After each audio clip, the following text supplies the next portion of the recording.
అండి ఇది అట్లు పిండి దోశ పిండి నేను ఇందాక వీడియోలో నేను చెప్పే ఉంటాను. ఇది 672నా 682నా ఏం మరి ఎంతో ఉంది కాస్ట్.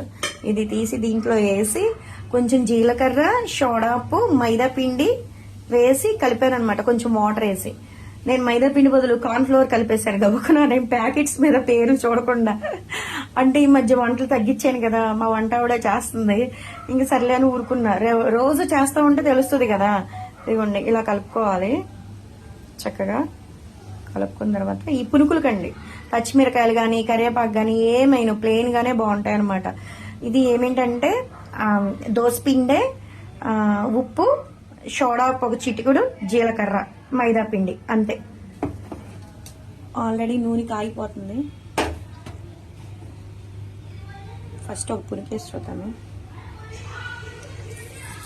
మా పిల్లలకి ఆయిల్ ఫుడ్లే ఎక్కువ ఇష్టం. ఇంట్లో ఉంటే ఎన్ని చేసి పెడతానో అలాంటివి ఇప్పుడు సెలూన్ మూలన కుదరట్లేదు కదా.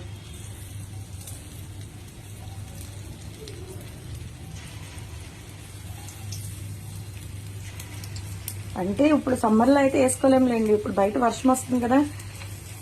అట్లా అన్నారు, నేనే అన్నాను పునుకులు వేసి పెడతాను అని.